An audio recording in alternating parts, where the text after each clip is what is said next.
Welcome back to The Future Strategist. Sorry I haven't had an episode in quite a while. I've had a few health challenges, but hopefully I'm doing better and can start doing these regularly. I am joined again by my most frequent guest, by Greg Cochran. Greg, how are you doing today?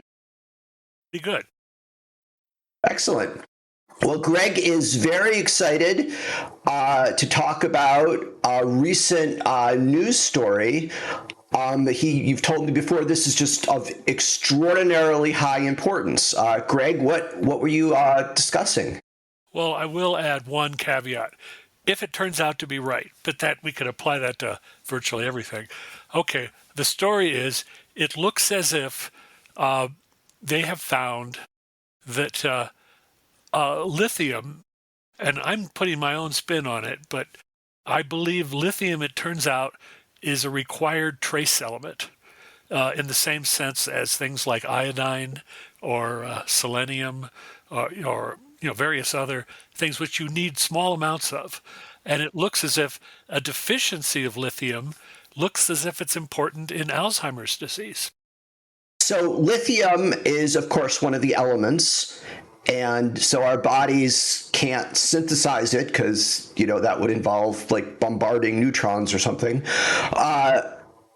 And so you're saying that this is very important because this is information that's practical?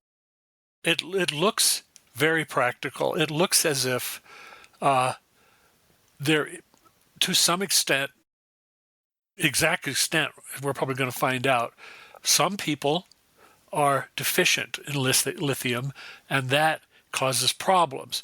But we're probably going to mainly talk about problems in the brain, but they're probably not limited to problems in the brain, but the problems in the brain are probably the most important.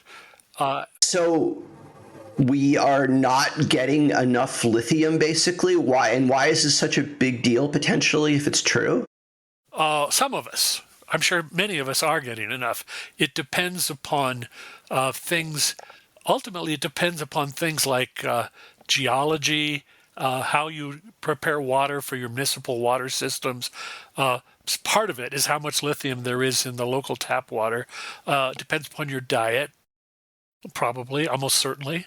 And it may be, there may also be individuals who may be some may be more susceptible than others. Some may, have genetic things that make them need a little more, so it's easier for them to be short, things like that. Although I don't think we know any details about that yet. And what are how are people currently suffering, potentially some of our listeners suffering from having insufficient lithium? Well, the things that this article is mainly about work at Harvard Medical School, published in Nature. It's at least high profile, and I think that people are taking it fairly seriously. I am. That they did work with mice, for example. They showed when they deprive mice of, put them on a very low lithium diet, that they started seeing, compared to other mice on a normal diet, the low lithium mice started showing brain changes that were similar to Alzheimer's. When they restored lithium, for example, there was a particular line of mice they were working with that started showing memory deficits. You can teach mice a few things, then you can see how well they remember those things. But they got better again after they started giving them lithium again. So wait, is it possible that there's someone listening or someone who's a parent or grandparent and they are starting to suffer from Alzheimer's and you think like giving them lithium supplements potentially could make them better? This is early days. It needs to be checked. But yes, it may be possible. And one thing to point out, were a lot of essentially hints about this that possibly pointed in this direction in previous literature.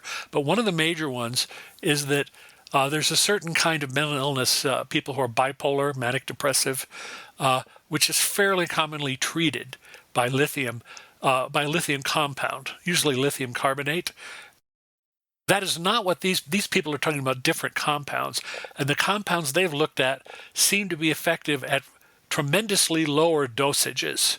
This is important because the dosages that they use for treating manic depression are high enough that they're within shooting distance of toxicity.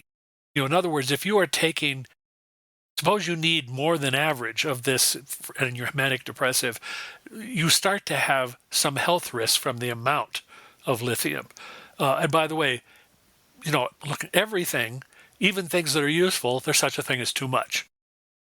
Okay, so just for practicality, I mean, I bought lithium on Amazon, and basically based on our conversations on this, for someone, what dose should someone get, and what type of lithium should they get if they want to take advantage of this? I could tell you what they were doing and what would be the equivalent of what they were doing in this study.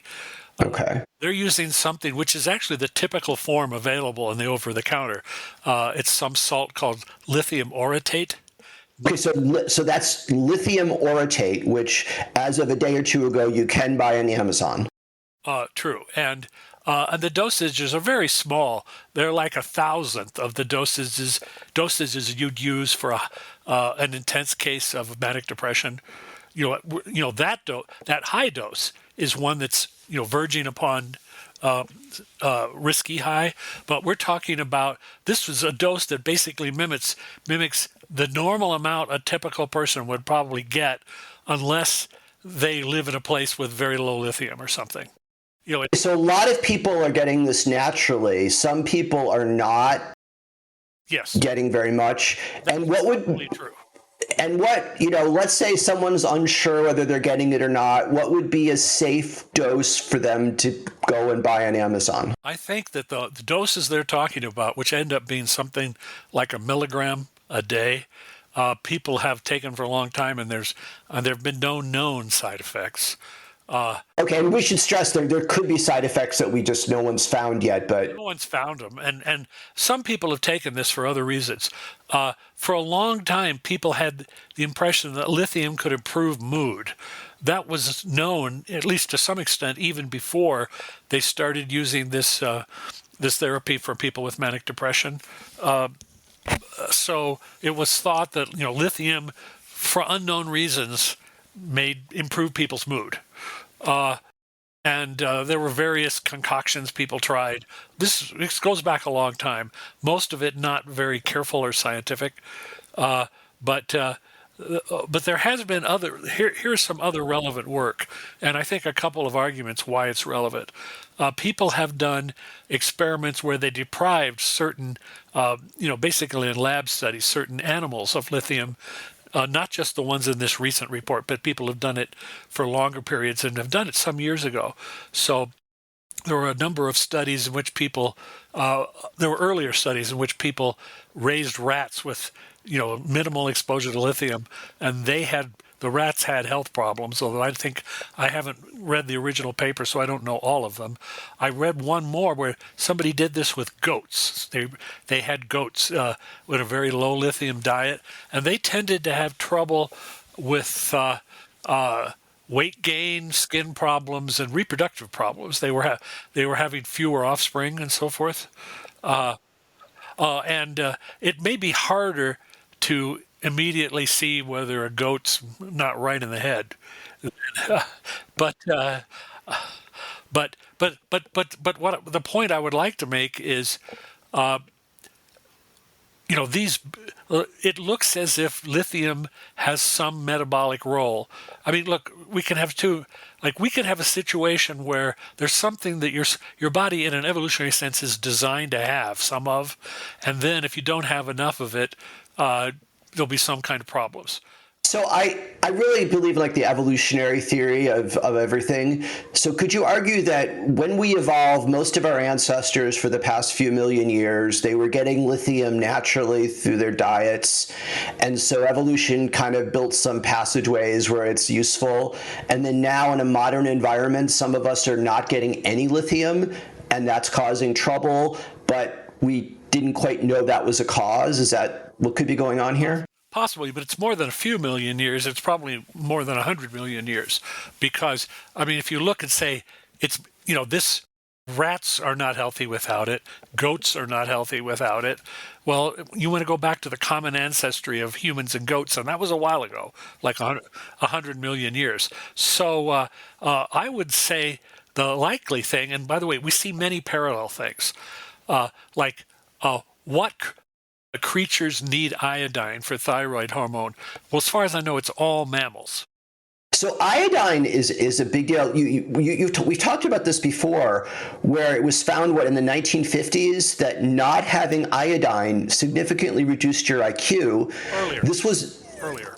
early in the 50s. Okay, and this was a problem in the United States, and they introduced iodine into our diet, and that problem went away. So this was a huge benefit. It had a huge benefit. And for your economist friends like yourself, it was cheap. Nothing wrong with being cheap. So this was discovered. Like the role of iodine was known by, I don't know, certainly known by 1920. But it was discovered a bit before. I don't know exactly when, but there were parts of the world and parts of the United States where, basically due to geological factors, there was a shortage. Often these places were inland, far from the ocean. If you're even near the ocean, you usually get enough iodine. Or if you eat, for example, fish from the ocean, that's also positive. They have quite a bit of iodine. Yeah, I believe we discussed before how the Catholic Church not letting you have meat on Fridays and mandating fish instead, or suggesting that might have done a lot to promote economic development in Europe by this iodine theory, but that was just a guess. It is a reasonable guess. There were certainly places in Europe that later did have trouble with iodine shortages, like fairly far inland places with certain kinds of rock formations. Switzerland, for example, had trouble with goiter. And I don't think anybody's looked hard, but I bet they had less trouble when they were still Catholic. Whether when Well, that'll teach them. All of them were still, some of them are Catholic now. Okay, but so there are things. But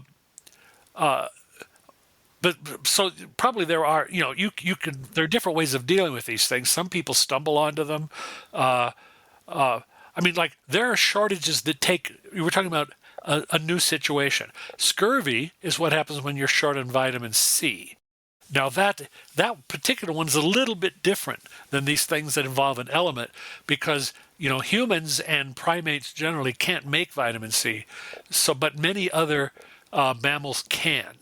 Essentially, almost all other mammals can, but they still need it. It's just they don't get short because they can manufacture it inside their own body. So right, and when people first went on long sea voyages and they didn't happen to take food that had vitamin C, people got scurvy, and we didn't know the cause for a while.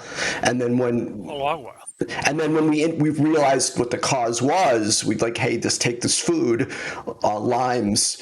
Not exactly. What we found was eating certain things fixed it. We still didn't understand it. It was much later before we actually understood that it was, its chemical nature and so forth. So we had an empirical solution that worked if you adhered closely to it for about 200 years before we actually understood why it worked. So the absence of something can cause a lot of damage. And there's examples before, and some of the damage we see is some of the people who suffer from Alzheimer's or maybe are depressed or can't control their weight. That might be because they're not getting enough lithium. Well, I don't know about weight particularly, but I do know that, again, some of these things are hints, but they're not overwhelmingly strong, but they're worth considering. So, for example, people have noticed a statistical pattern. Again, this is a correlation. It's not 100%. That towns that had low levels of lithium in their drinking water had higher rates of depression, in particular, a measurable consequence of depression, which they had higher rates of suicide. Whoa, We're not talking about 100 times higher. We're talking maybe a difference of 20%. Still, that's interesting. The other thing is, the municipal water is part of what gives you lithium, but even then it's going to depend upon you. Like if you entirely drink Diet Coke, the municipal water won't matter, right? Yeah. Okay, but so it also depends on diet and other things. but it will influence the average level. And one of the interesting things I've been finding is some rich and successful cities have tended to build what we would consider very good water supplies, where they're getting water from a distant, clean source where it's running right down off a mountain. Hmm. Uh, and it turns out the major type of water that you find significant amounts of lithium in is from wells, from underground sources. If you have rainwater that's washed off granite, let's say your water's coming down from the Sierras or something, or the Catskills, you will have very, very low levels of lithium in that water. So some of the places you think of as having the best water supplies have the least lithium. So that's sort of like making things a little too clean in the chemical sense, that you suffer because there was some of that impurities that actually we kind of rely on.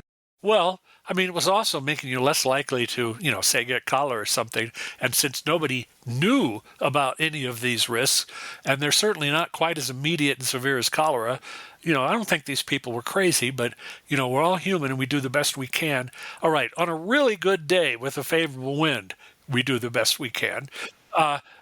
Sometimes people do, but it doesn't mean they know everything. Like, for example, another thing the Catholic Church did, although this one was at least partly based on some sort of general knowledge among farmers and stock breeders, they discouraged first cousin marriage. Hmm. I mean, they banned it, but Yes. which means it didn't mean it never happened, but it was a good deal less common than it would have been. And there are negative genetic consequences on average to the children of first cousin marriages. But by the way, more distant relatives, it's kind of insignificant, if it's second, third, whatever cousins. But first cousins are close enough to matter. And if the Habsburgs had followed that advice, we might not have had World War One. We would have anyhow, somehow. People look for reasons. At any rate, but also the Habsburgs just didn't do it once. I mean, they intermarried repeatedly until you could end up with a Habsburg monarch who was effectively much more inbred than if their parents had, because it had accumulated over a number of generations. And God punished them for not obeying the church on this. No, it was okay. They got special exemptions. Okay. But it would mean, they had that weird jaw, and some of them had a lot of trouble eating or were insane. But anyhow, the point is the Catholic Church. There were people like animal breeders who knew this, like, you don't want to interbreed animals that are too close. And there were people who extended this and say, we see similar things. If you should marry somebody outside the clan.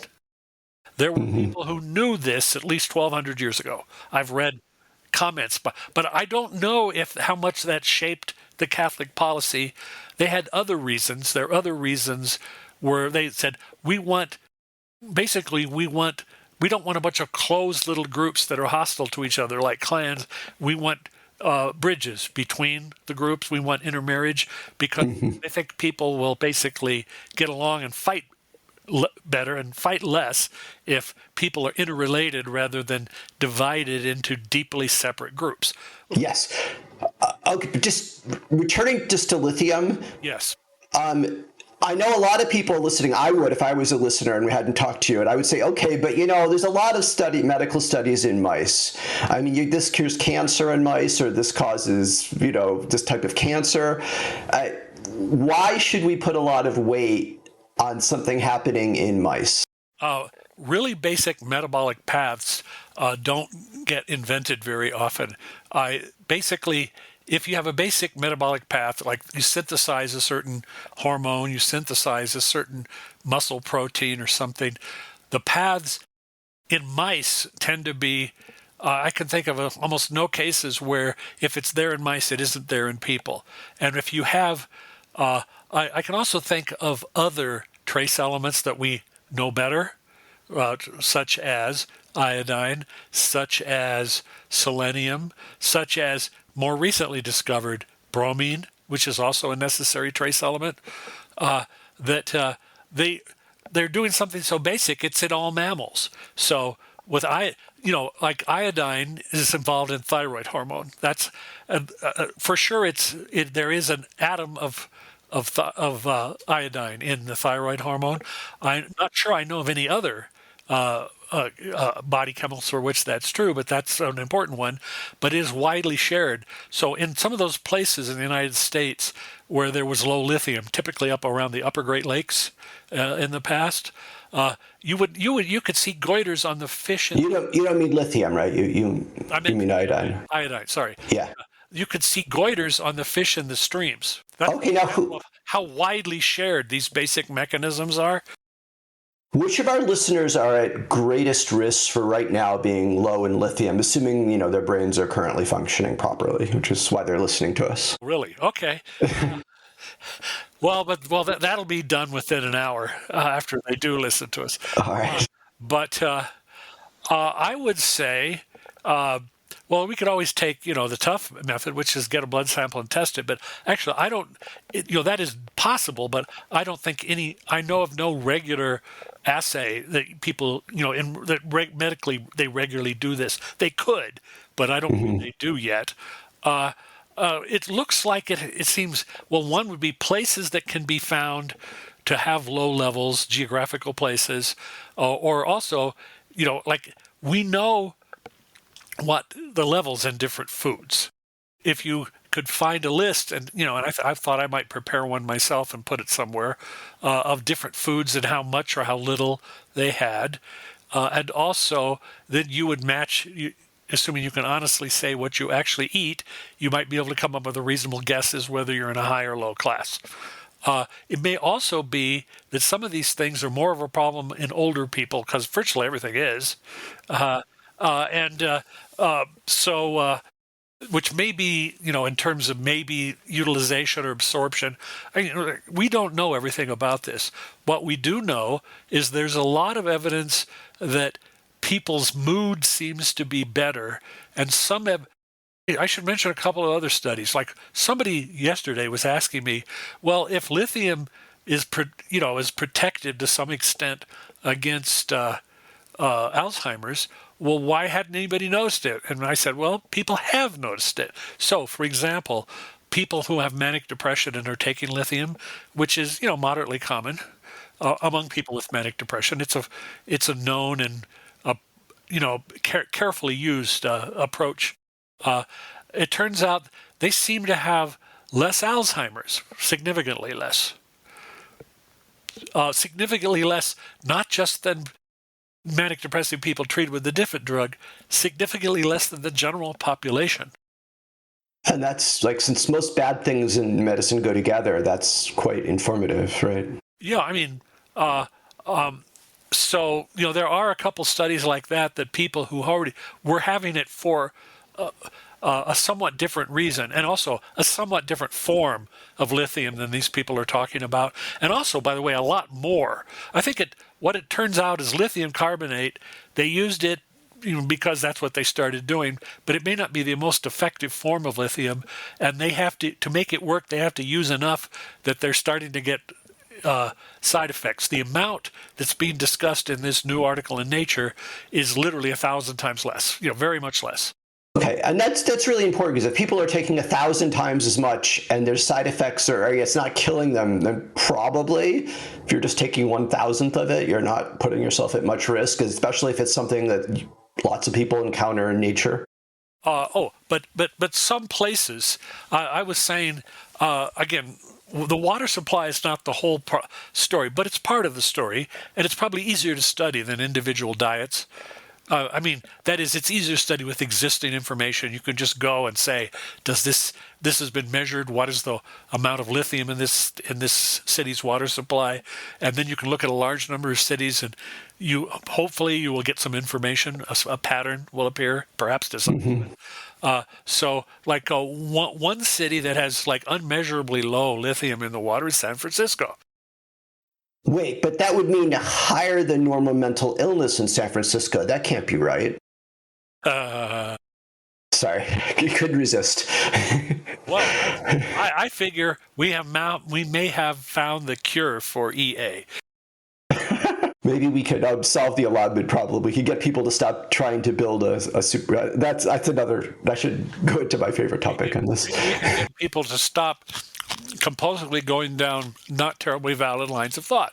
At any rate, What about New York City? Does that have, do you think, high or low levels of lithium? very Would you get? So maybe we should cancel the mayoral election until we can get the lithium levels back up. Just, Trump should declare an emergency. I'm sorry, there's the Trump phrase. We need to stop this till we understand what's going on. Yep. We'd have to stop virtually everything. We pause, federal takeover of New York City until they've gotten more lithium, then they can have self-governance again, but we can't risk it. You might actually, if we were trying to be honest and reasonable people, just, to be freaks, we would want to carefully study all this. And before we do anything really drastic, we would, particularly on really large numbers of people, we'd try to understand this better. And I guarantee you right now, this has good visibility, in nature and so forth. I was just looking at when it was received. They've been looking at it a while. They received it about a year ago.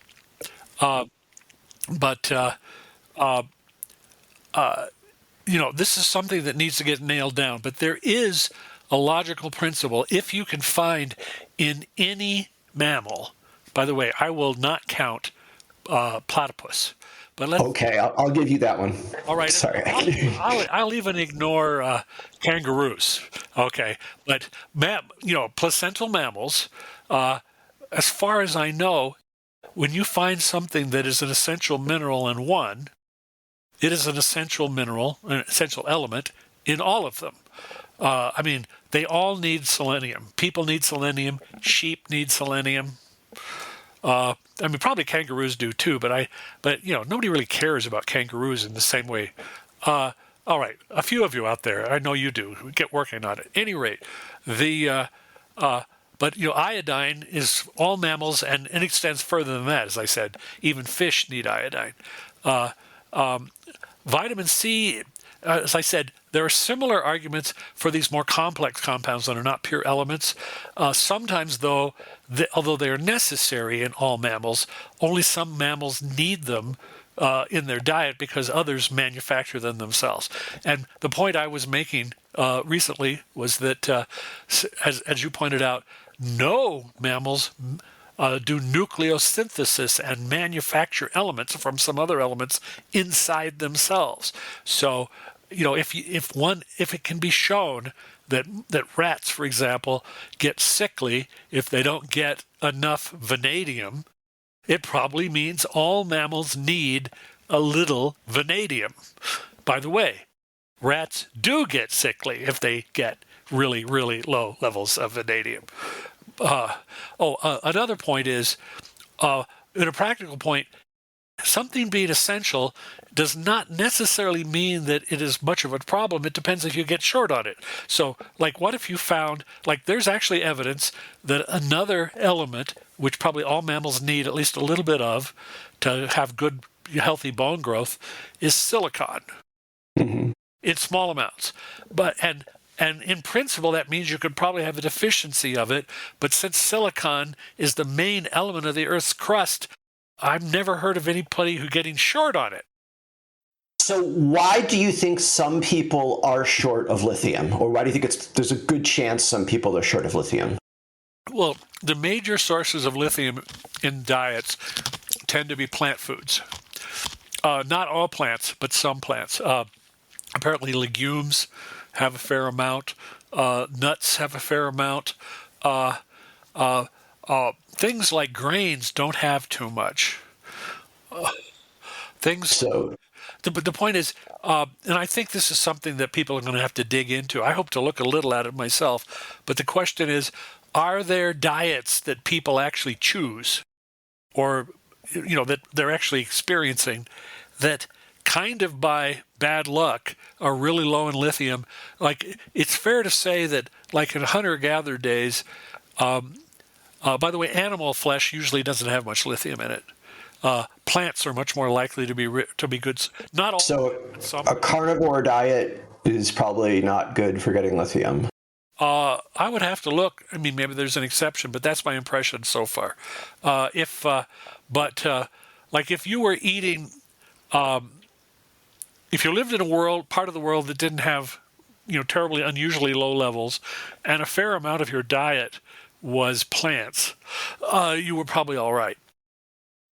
I mean, again, if you picked exactly the right plant, maybe you wouldn't be, but in general, many plants have enough lithium in them.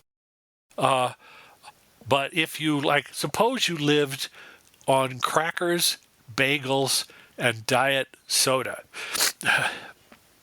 and then lived in a town that had virtually no lithium in the water. Or yeah, or you just drank soda. You didn't have. Well, that was my example. Diet. Yeah, yeah. I was mentioning diet soda because there's another pattern in both major depression and Alzheimer's, which I don't. I'm not sure why, but the pattern is there. It's like it's more common among women than men by a fair amount. Alzheimer's is more common, and so is major depression. It is possible that maybe they're handling lithium differently a little bit. I mean, I don't know. I'm just saying it is a known thing that it's like each group is like 2/3 female or something like that. So, but there could be other reasons. I mean, I don't know. And they're probably if I don't know enough, maybe somebody has a hint. But often with these things, there also are somewhat different requirements during pregnancy. People may need more or, for all I know, less. There's details that are simply not known, not by me anyhow. But oh well, let me give you another example. This is both an element and a vitamin, which is a complex compound that we can't make, but it also includes one special element in it that we don't use otherwise. B12, the vitamin B12 has one atom of cobalt in it. Mm-hmm. And as far as I know, that's the only thing cobalt is used in the body, that at least with our current knowledge. But if you have absolutely no vitamin B12, and it takes a while to get there because B12 is stored in the liver. If you ate none, it might be 4 or 5 years before you run out. But when you run out, you'll die. One other thing that's interesting about this pattern, and like on some of these, things that look like they're needed. This is what I'm about to say does not look to be true for lithium, but there's a couple of things where you need so little that you have to raise 3 generations of mice to see the deficiency in the 3rd generation because, the original mouse has been raised outside this and has enough, and that lasts its lifetime. And then the baby picks up enough that it does okay for its lifetime. And it's the last generation where you're really down, says there's just absolutely none of that stuff left. So some of this stuff, it can be tricky to to do these experiments and raise mice that are free, or it's close enough to be to teach us what's going on. Like there have been cases where they were trying, like for example, suppose you were saying there was some metal and that it was needed, and there are metals that are needed. We need manganese, we need zinc, several nickel, iron. There's a number. We need a larger amount of iron, but it's still not a major nutrient. Mm-hmm. But they were trying some experiment with mice, and the mice were gnawing on the nail heads and the sides of the cage, and that gave them enough of a particular. They didn't need very much. It was nickel or something like that, but they said, well, so we had to get plastic cages, where there was no nails sticking out. So this can be tricky, but what my current suspicion is that, again, it's only a part of the story because diet is important in every single person. If you ate a diet that had, which would not be particularly difficult, if you ate a diet that had enough lithium, it probably wouldn't matter what the water supply was like. But, if some people, but on the margin, there will be people who weren't eating a lot, and whether they have some in the water or none in the water it can matter. And as I said, it's easier to see what the average lithium water exposure is than it is to trace all the diets of everybody in a town. Well, how big a problem do you think insufficient lithium is for the world? I mean, what percent of people are suffering because of it, would you guess? Well, Or what are the estimates? it changes, and it can make significant differences in the level of things like major depression.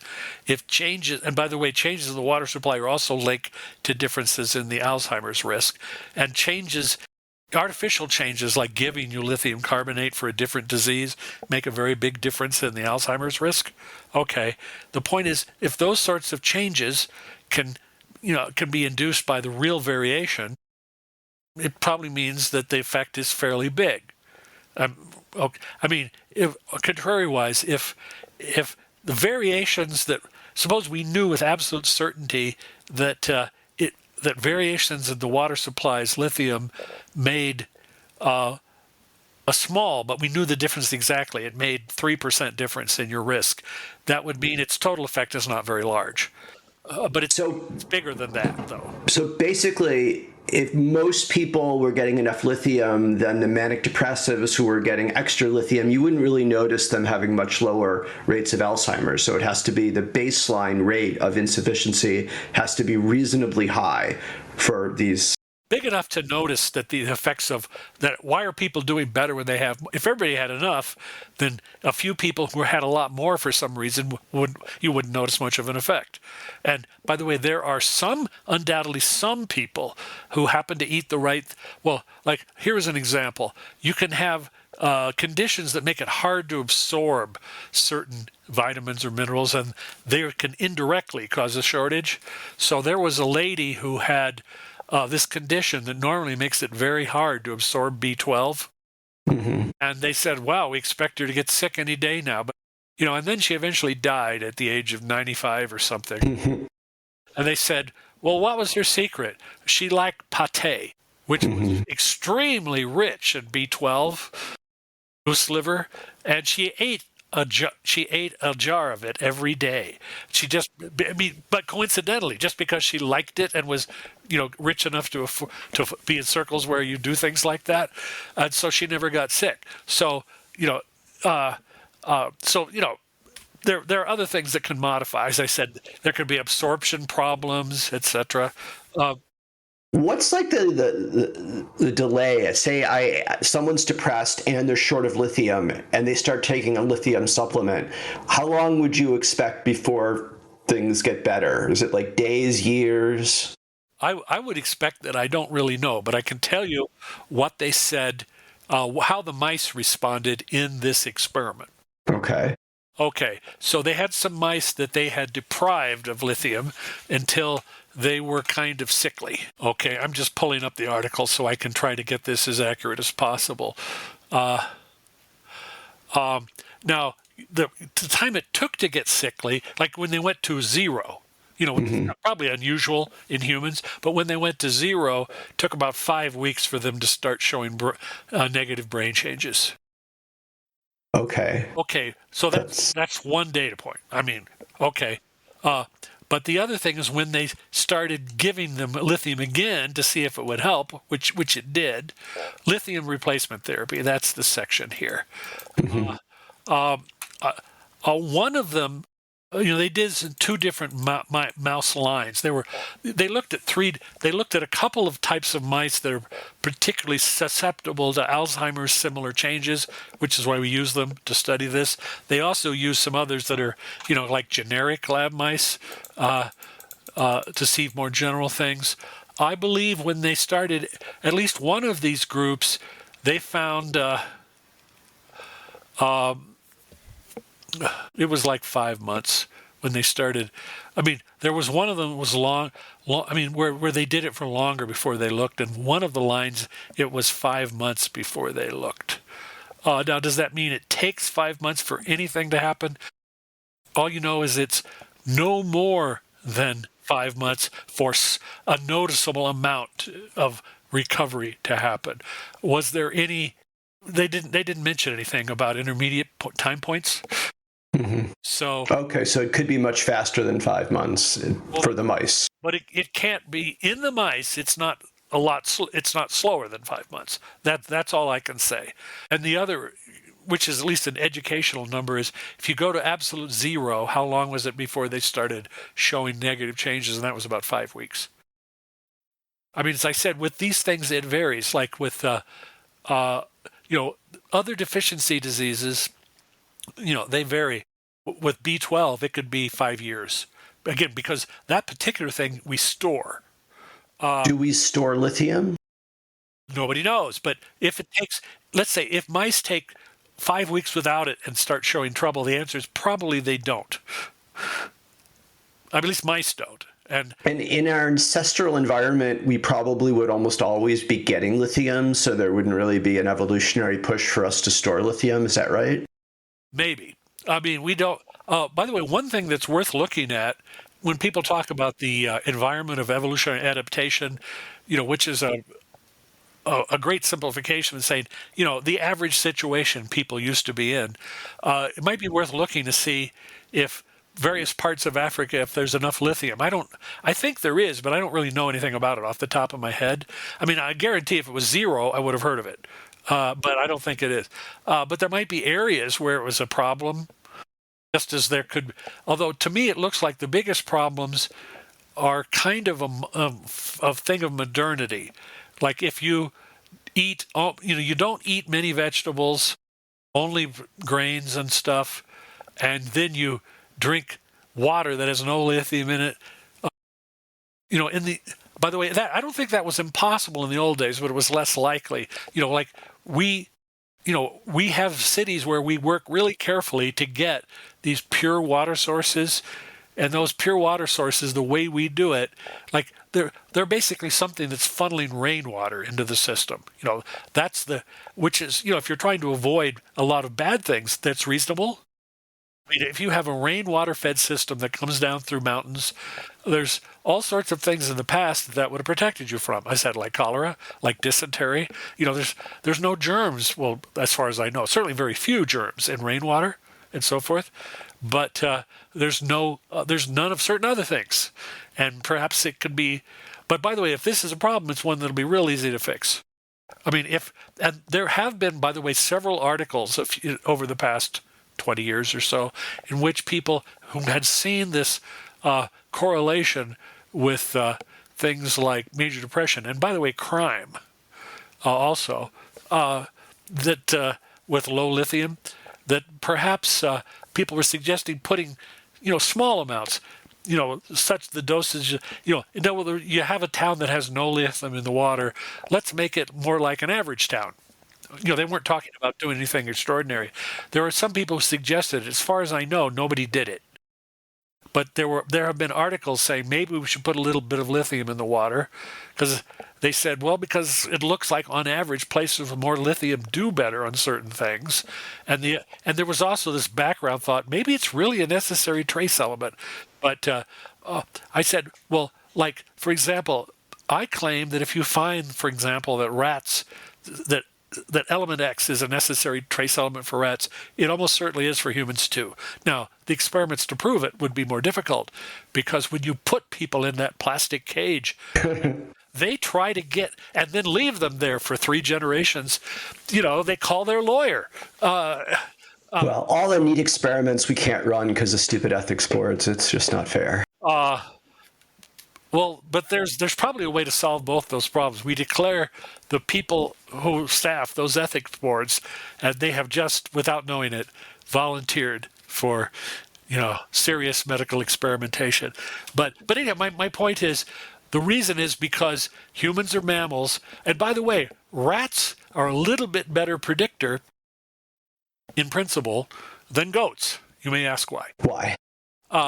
Because they have, mammals are grouped into about 4 big groups that have common ancestry before we'll call they're superorders.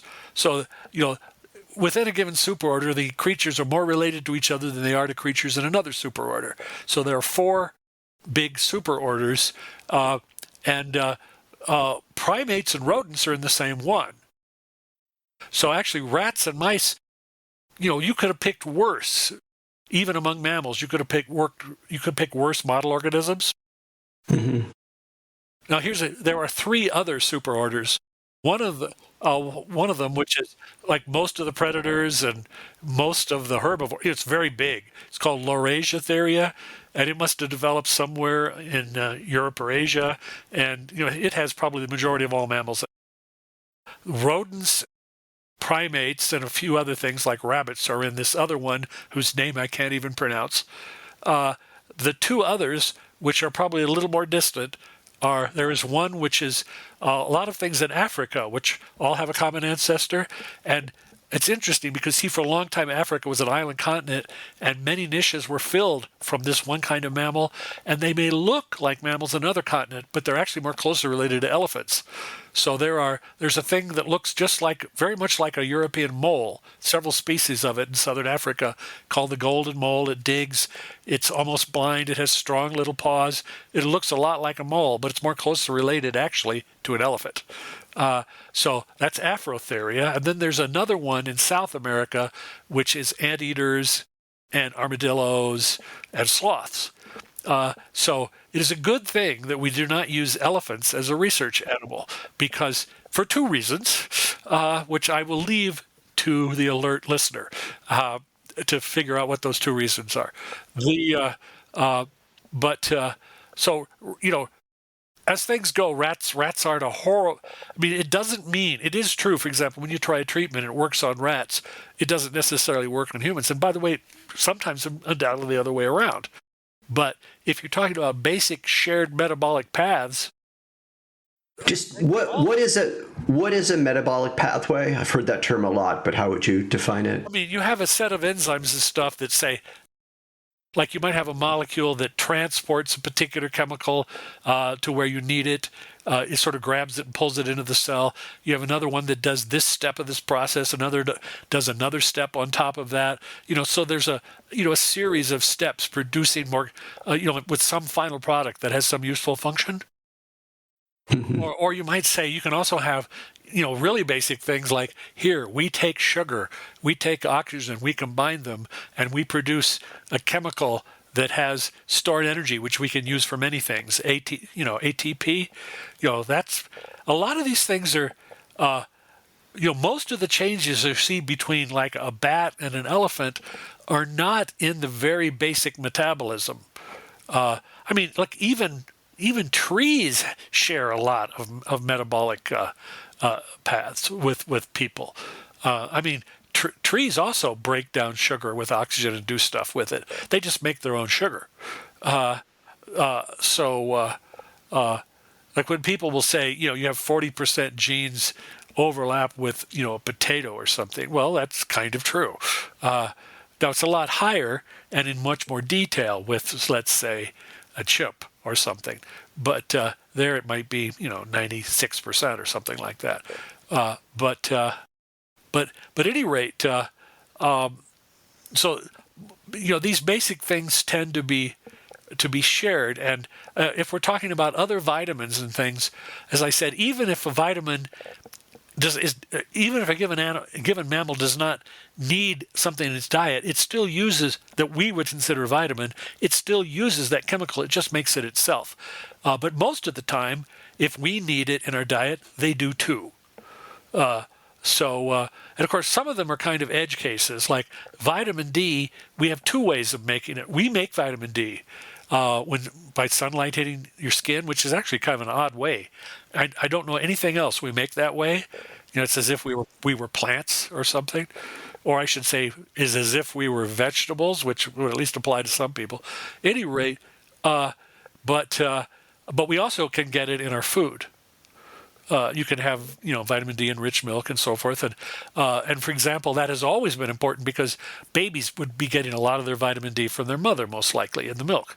So the two paths are both important, but anyhow, like essentially all mammals use vitamin D.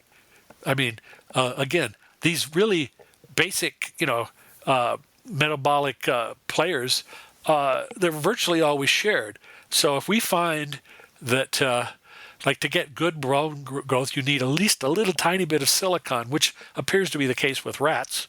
It's almost certainly true with people. Now, that does not mean that it is a social problem right now, because it may be that silicon's plenty common. Okay, but on some of these, we know they are not always common enough. Like, where are the ones we know there have been at least regional shortages? Iodine is the most famous.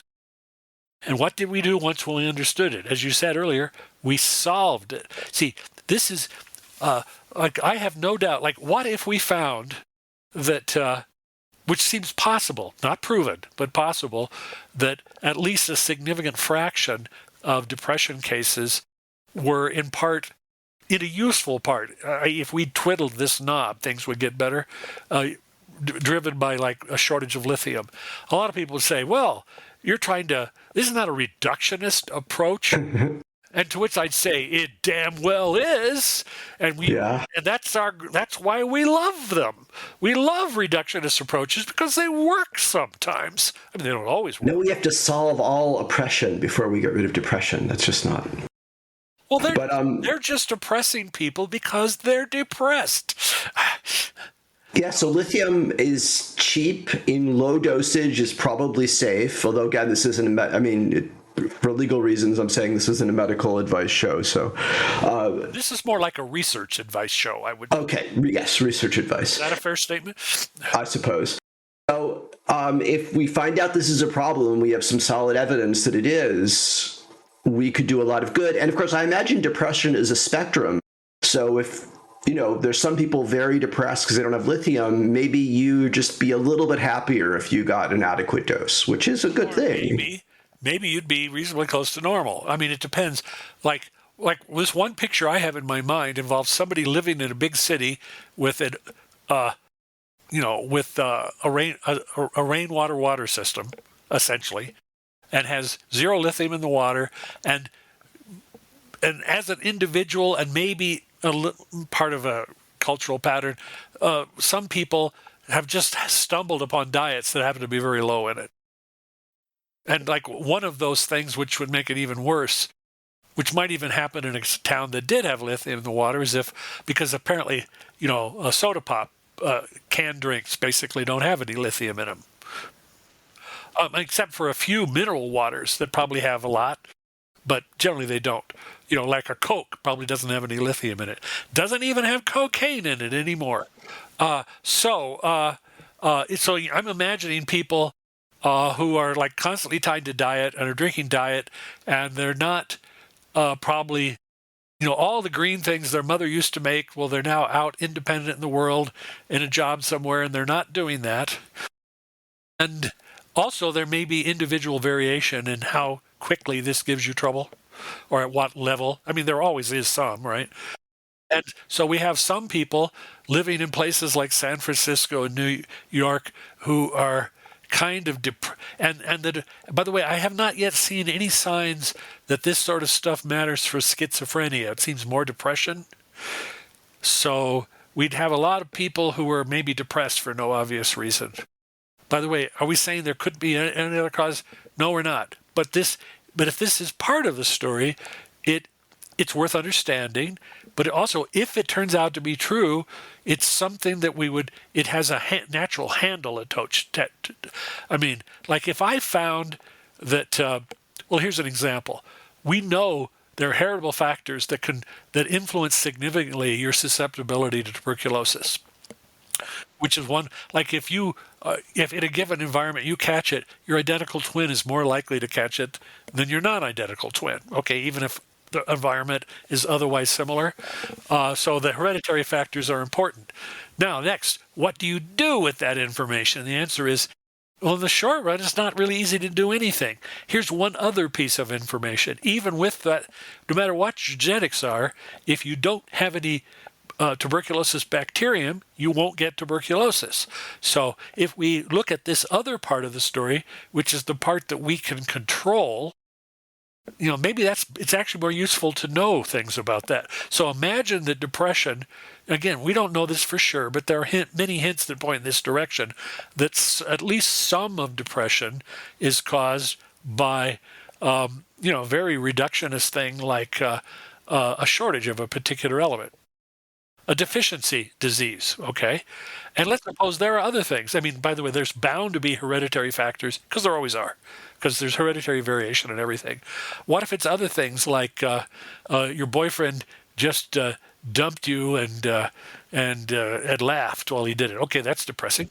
All right, so there can be real social factors too, probably, or uh, you know, your wife ran off, your truck broke down, your dog died, and you just got out of prison. But now the only positive thing about that is at least you have a country song, and maybe you'll make some money. But Well, getting out of prison's good. So, but you were in prison before, and so that but it's the rate of change that matters. That's right. So, not just that. No. Any rate. Besides, it doesn't make a song. There's no song where you just get into prison, except maybe a couple. Folsom, Jimmy.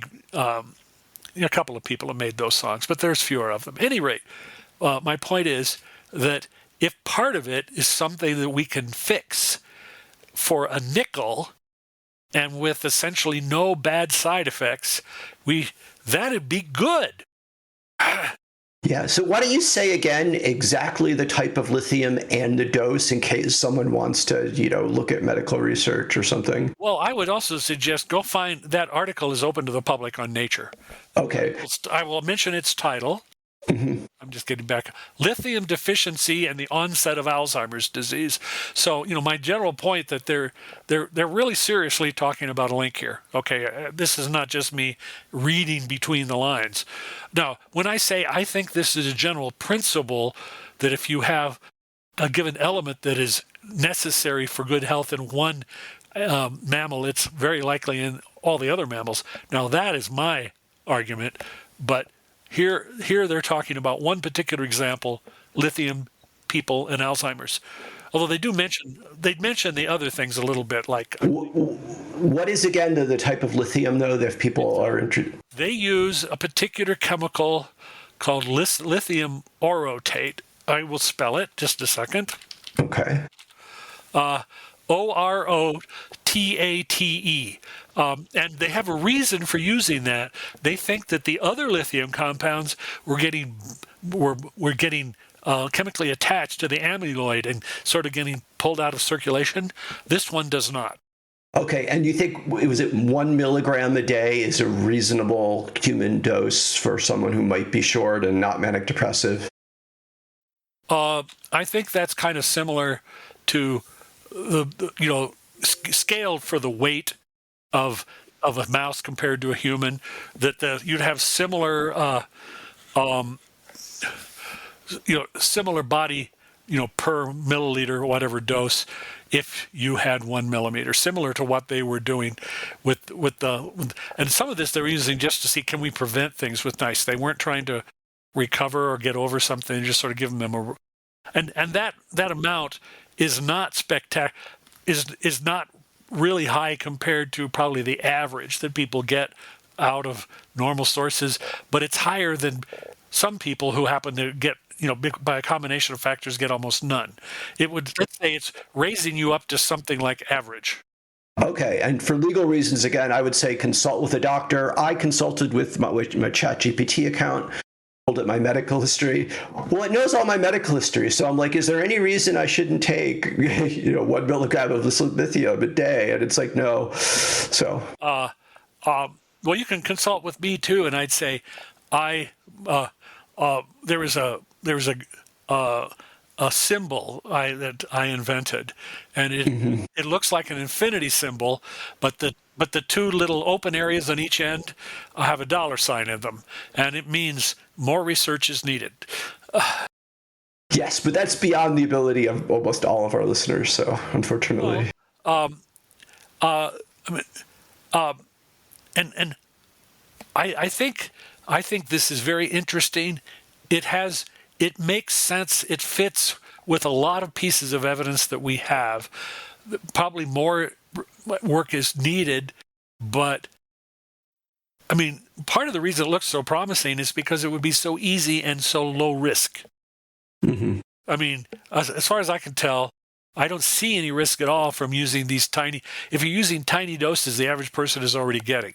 It would basically be for people who, are probably have had a diet where they sort of accidentally missed.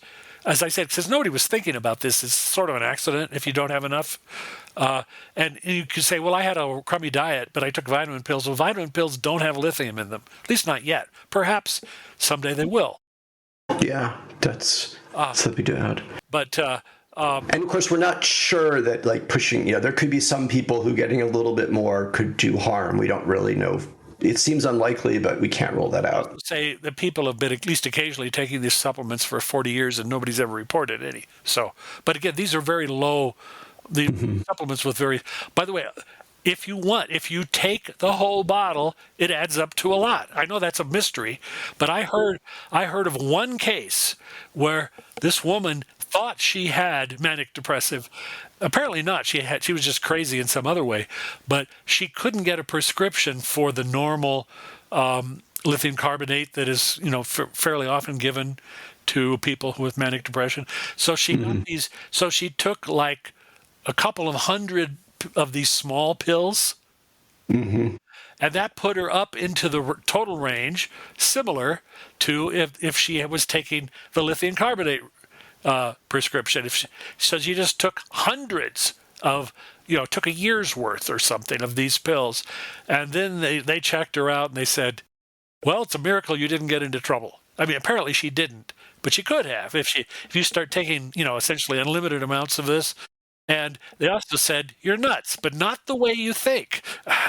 So advice to listeners, don't take a whole bottle of pills. The one pill a day does not mean a bottle is also safe. There are many people who have said, if one is good, wouldn't a zillion be better? The answer is, don't do that. I was just a side note. I had COVID and I had a fever and I was told to take Tylenol and I was like terrified. I was like, but what if I forget that I've taken it because of the fever and I like destroy my liver? So I wrote down when I was taking the Tylenol because I didn't want to like wake up. I would wake up at night and have like when did I took the last one? But anyway, keeping a list is a perfectly reasonable idea. Like I was once in a situation where a friend was getting a cancer treatment.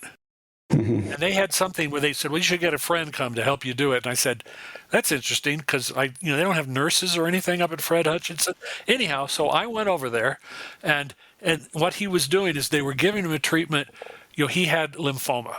And they said, so our strategy is we're going to take some of your bone marrow. We think we have a way of taking all the bad cells out. And then we will give you a pill that kills off every bit of your bone marrow. And then we'll transplant it back in. And it was apparently fairly important to take the right amount of that pill so that it destroyed your bone marrow and not everything else. It was a nasty chemical. So I was counting out, the horrible pills for him in the middle of the night. And, he was feeling crappy between the pills and his illness. So I could see somebody doing it, but I was thinking, is there some rule that, this light bulb cannot be unscrewed without a certain number of PhDs in the room? At any rate, but I did it. But it was so toxic that I had to wear gloves when I picked up the pill. Oh. It was nasty stuff. But at any rate, the lesson of this is evolutionary considerations can help you understand why something might be widely necessary and therefore why shortages of it might be medically important. And as you've told me, the medical system is not really run by people who are into evolution. So this might be why they missed this. There were certainly people wondering about it, but I would say if the right way to think of it, it says, all right, mice need it. People must need it. Next, is anybody ever short enough of it to cause trouble? Let's go look. There. That's the right line of thought. But it's worse than you think. It isn't just they don't believe in the theory of evolution. Biomedical people and biologists more generally tend not to believe in theory at all. That makes us a lot worse off. Well, there's a positive way of looking at it. It means there's enormous, simple route to improvement. Just take them and say, don't think like that anymore. don't, I mean, if they were already close to as rational as they could be, what would we do to make things better? Yeah, and that's actually a good counter argument, because you might think there's sort of like an efficient market hypothesis working where, oh, come on, if we had a lithium shortage, people would know by now. There's no way this is just coming out now. It's like, well, no, actually, given the way the medical system works, it's quite possible we've had this lithium shortage. We could have figured it out 100 years ago, but we're just doing it now. There have been comparable things, like another one which was figured out later than iodine, but it's sort of accomplished now, where selenium, that you need a certain amount of selenium. Mm-hmm. There was a gap between people establishing selenium is clearly needed by mammals. I think the way they noticed it is a lot of Australia is short on selenium. And so there were certain sheep were getting sick from eating the grass in those areas because there just wasn't enough. But there was a time gap between saying it's essential in these mammals to, yeah, we really ought to make sure people have enough.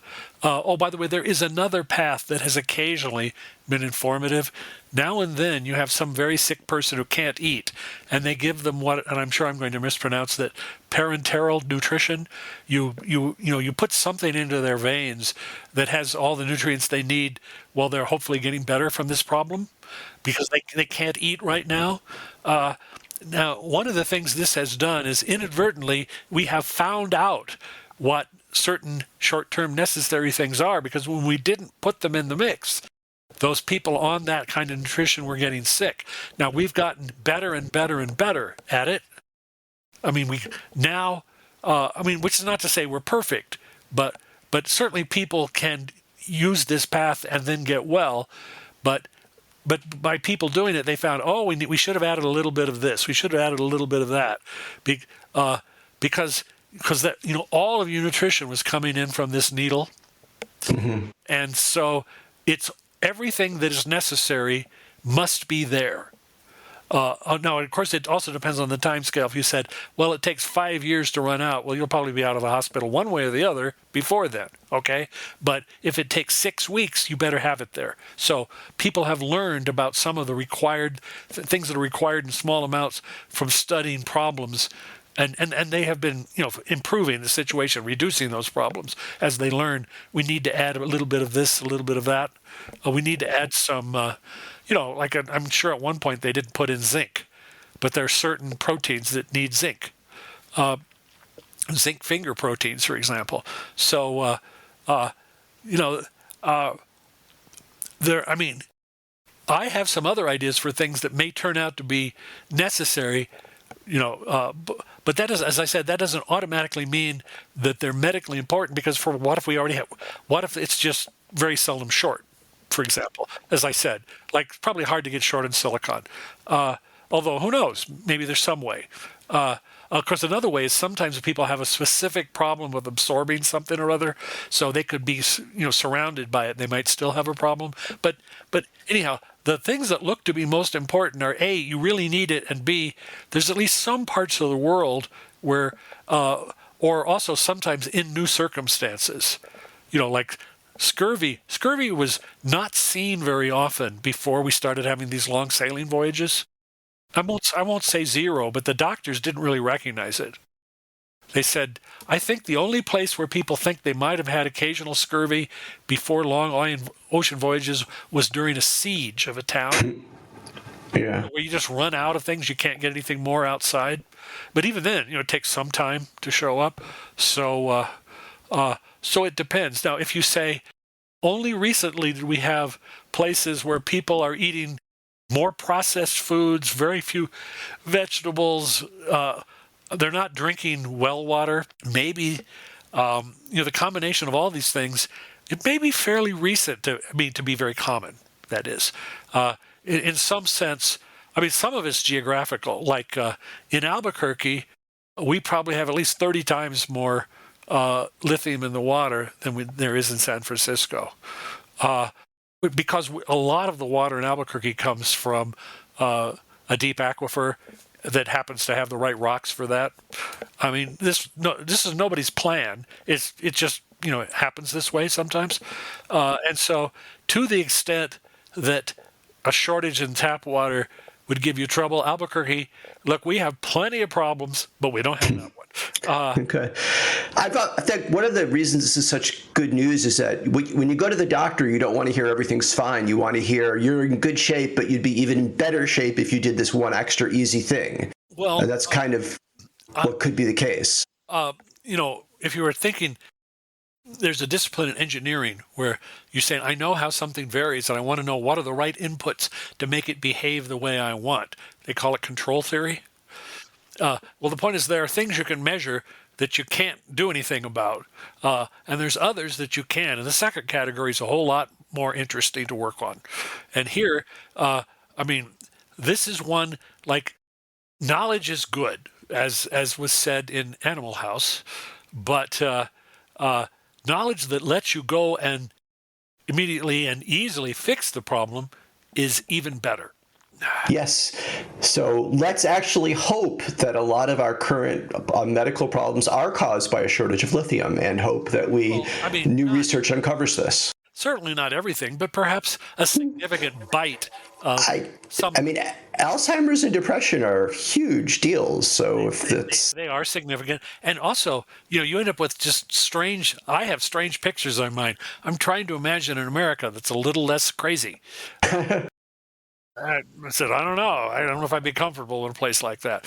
Although I used to be. Well. So now this is all, there could be some problem we don't know, but it looks like the chances of this being valid to me are pretty good. Okay.